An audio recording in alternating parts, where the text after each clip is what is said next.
comes down to right now, ideally अल्हम्दुलिल्लाह programming को AI ने काफ़ी हद तक ऑटोमेट कर दिया, लग रहा है और ऑटोमेट कर दे, ठीक. Ideally now what I need is your ability to communicate your problem, your ability to work with other team members, and your ability to work in systems, not just in parts, ठीक. The whole outcome, ये वो चीज़ है जो AI नहीं कर सकेगी, ठीक. यानी कि अच्छा इस सिस्टम को मैंने यूज़ करना है, इस सिस्टम को ऐसे यूज़ करना है, इस सिस्टम को ऐसे यूज़ करना है, और पूरा सिस्टम कैसे वर्क करेगा ये आपको पता है. जनरल्स, यू नो, फौजी नहीं चाहिए, फौजी हैं बहुत सारे हैं, ठीक. और ऑब्वियसली वो बुरे लोग भी नहीं जो कि ब्रिलियंट जब agentic AI basically is agent of soldiers, you know, and you are the general. यही तो मैं कह रहा हूँ, एजेंटिक AI वाला मॉडल सबको 100%. अब हमें बहुत सारे जनरल्स चाहिए. अब बेसिकली ह्यूमन माइंड फाइनली उस जगह पहुंच गया कि यार प्रॉब्लम पकड़ो, सॉल्व करो, प्रॉब्लम पकड़ो, सॉल्व करो. You will get money only if you solve a problem for humanity. So in recent years, 99.8% of these problems that are solved by AI will never leave localhost. Yeah, because they're not. Because AI is solving problems based on the data that you are feeding them. ठीक. Once an entrepreneur solves the problem, that problem has no data in the backing. So who knew? So for example, इसकी example ऐसे होगी कि जैसे अगर AI घोड़ों वाले ज़माने में होती तो वो बेहतर घोड़े और उनकी खुराकें बेहतर करती और उनके लिए बेहतर कार्ड्स बनाती, ठीक है. क्योंकि डाटा तो यही शो कर रहा है कि हमें बेहतर घोड़े होंगे तो बेहतर ट्रांसपोर्ट होगी. वो कोई फोर्ड था या कौन था कैसे नहीं, यार जो गाड़ी करनी है बजाओ सारा कुछ, ठीक. यानी एक इतनी जो लाखों साल की इंडस्ट्री चल रही है उसको बजाओ, ये नया एक काम खेलते हैं. तो ये I think this is ability of human. यार इस सिस्टम को हम एज इट इज़ फ्लॉप करेंगे और हम एक नया सिस्टम लेके आएंगे. तो ये वाली प्रॉब्लम्स रहेंगी. देखिए जैसे वो Airbnb है ना, so every data, every intuition is telling you that people will not allow people to stay in their home, ठीक. And not just every intuition, but every entrepreneur, every who's and who's, उस ज़माने के सलीम गौरी, उस ज़माने के उस्मान आसिफ आपको बता रहे हैं कि आपका आइडिया चुस्त है, ठीक है. लेकिन you are so resilient कि यार आप उनको ये कह रहे हो कि आपको चुस्त लग रहा है, चुस्त है नहीं, ठीक है. और फिर वो सीरियल्स बेच के और क्या करके उस आइडिया को रियलिटी बना रहे हैं. और आइडिया रियलिटी आज एक रियलिटी है और बहुत बड़ी रियलिटी है, सही.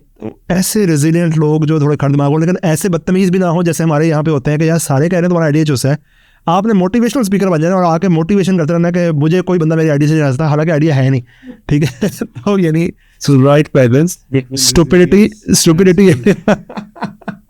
The thin line. एक मोटिवेशन स्पीकर जो आज हम प्रोड्यूस करते हैं वो ना हो.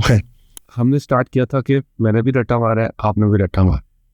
At what point do you think कि आपने इनोवेशन की तरफ चेंज किया, और क्या पॉसिबल है कि अभी भी हम जिस तरह के बच्चे प्रोड्यूस कर रहे हैं, लेट्स से 3.8 वाला है उसने रट्टा मारा है, इज इट पॉसिबल कि he comes to design and starts thinking innovatively? या I think it has to do with environment, ठीक. मतलब आपका जो मर्जी आपने लर्न कर लिया, मैंने लर्न कर लिया लाइफ में कि हिस्ट्री बेकार चीज़ है, ठीक. लेकिन मैंने ये भी लर्न किया कि यार history can teach you things too. मैंने बिजनेस में आया, मुझे फील हुआ कि यार मुझे हिस्टोरिकल फैक्ट्स, जैसे मैंने यही बात कर रहा था कि यार generalization is a bad thing. ये मुझे हिस्ट्री में बड़ी मिसालें पढ़ी हैं कि जो भी लोग रेसिस्ट रहे उनके इलाकों में क्या हुआ, जिन लोगों के गलत बिलीफ थे उनके इलाकों में क्या हुआ.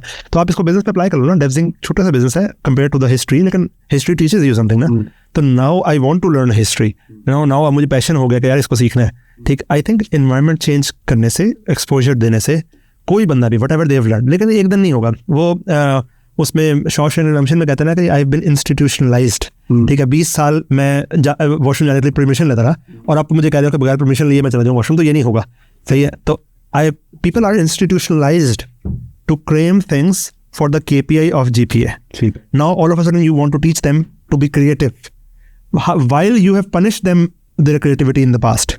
बैरोमीटर को उसने किया, आपने कहा कि तुम चूसो what flies, time flies, no, bird is the right answer, ठीक. You told them not to think and now suddenly you are telling them कि no, you have to be creative and curiosity is the right thing rather than reproduction. इसका मतलब है कि adapt हो सकता है, it will take time, and you have to give them the resources and the environment कि वो कर ले. और after a certain, maybe assessments after a certain time, he's on the right path. And depending on कि उसका project किस तरह का है, maybe बहुत से projects में तो creative कितनी की ज़रूरत ही नहीं होती, तो maybe the opportunity that he gets, he can convert it. अच्छा, so let's suppose DevZing के अंदर हम employees की KPIs किस तरह से बनाएं. टाइम बेस्ड तो ऑब्वियसली एक बेहतर आइडिया नहीं है, ठीक. आउटकम बेस्ड बनाई जा सकती हैं. आउटकम क्या आउटकम हमें चाहिए वो हम डिफाइन कर सकते हैं. क्या हमें आउटकम, अगेन वही बात है, गेमिंग की बात कर रहे थे हम, तो क्या Flappy Bird was not a very well designed game, but it was a new concept. You know, it grabbed attention, but it did not grab my attention. It did not probably grab your attention, but it grabbed a lot of people's attention. If that is the metrics of success, then it was a successful game. I think the metrics of success needs to be defined.